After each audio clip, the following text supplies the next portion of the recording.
pemirsa, inilah informasi terpopuler situs nbcindonesia.com yang menjadi sorotan pasar keuangan dalam Hot News. Kita ke informasi yang pertama, di mana ancaman perang baru-baru ini pecah di Arab semakin meningkat, di mana eskalasi antara Israel dan juga Hizbullah diyakini dapat memicu perang yang lebih besar.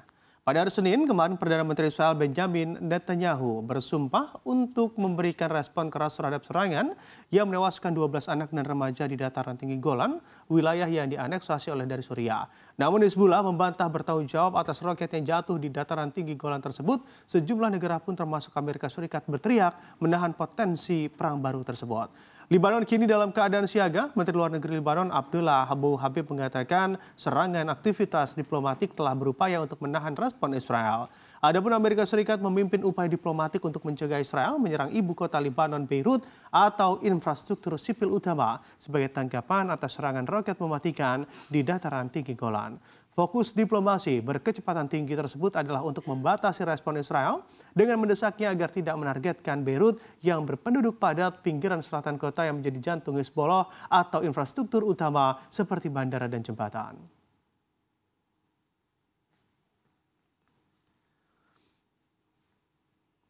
Dan kita beralih ke informasi lainnya dari mancanegara. 2 orang tewas hingga 100 orang terluka dalam sebuah kecelakaan kereta penumpang yang membawa 800 orang bertabrakan dengan truk kabas. Gerbong kereta penumpang tergelincir setelah bertabrakan dengan truk di wilayah Volgograd, Rusia pada Senin 29 Juli, di mana media Rusia TASS mengutip sumber yang tidak disebutkan namanya dalam penegakan hukum Rusia mengatakan bahwa 20 orang terluka ketika kereta bertabrakan dengan truk kabas. Kereta tersebut telah melakukan perjalanan dari Kazan di Tatarstan menuju Adler di Laut Hitam ketika tergelincir di wilayah Volgograd Selatan dekat dengan stasiun Kotel Nigovo, sekitar 1.200 km dari selatan Moskow. Kementerian Darurat setempat memastikan para medis telah berada di tempat kejadian dan mengungkap ada 324 pekerja darurat terlibat dalam operasi tersebut. Di sisi lain, helikopter darurat juga telah dikerahkan.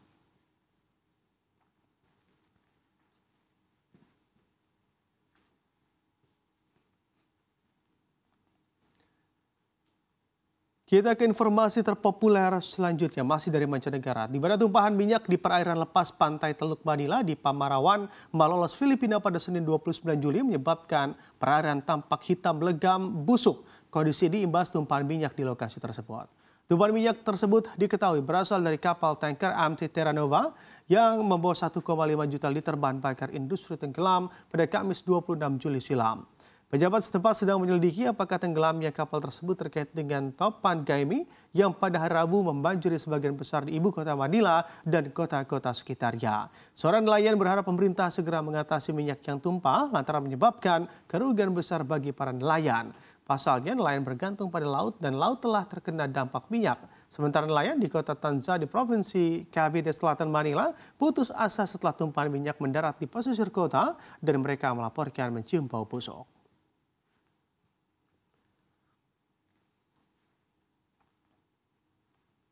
Dan kini kita ke informasi selanjutnya, di mana data terbaru dari Otoritas Jasa Keuangan atau OJK menunjukkan banyak masyarakat yang tidak mampu untuk membayar cicilan, khususnya cicilan kendaraan bermotor. Rasio pembiayaan bermasalah atau non-performing financing atau NPF industri multifinance merangkak naik pada tahun 2024 ini. Hal ini diikuti pula dengan melambatnya pertumbuhan pembiayaan berdasarkan data Otoritas Jasa Keuangan. Per April 2024, rasio NPF gross sebesar 2,82%, naik 35 basis poin secara tahunan. Apabila dibandingkan dengan posisi Desember 2023, rasio NPF naik 38 basis poin. Begitu pula dengan NPF net per April 2024 yang naik 20 basis poin menjadi 0,89% dan naik 25 basis poin dibandingkan dengan Desember 2023. Lembaga pembiayaan atau leasing mengakui sedang ada pengetatan dalam pengajuan kredit belakangan ini. Alasan utama leasing melakukan pengetatan karena melihat daya beli masyarakat yang semakin rendah. Dampak kebijakan leasing itu berpengaruh pada anjloknya penjualan kendaraan baik motor maupun mobil di Indonesia. Adapun berdasarkan data gabungan industri kendaraan bermotor Indonesia, di sepanjang Januari hingga April, penjualan mobil baru merosot 14,8% secara tahunan menjadi 289.551 unit. Pada periode yang sama, mengutip data Asosiasi Industri Sepeda Motor Indonesia, penjualan motor baru turun 1,11% secara tahunan menjadi 2.154.226 unit.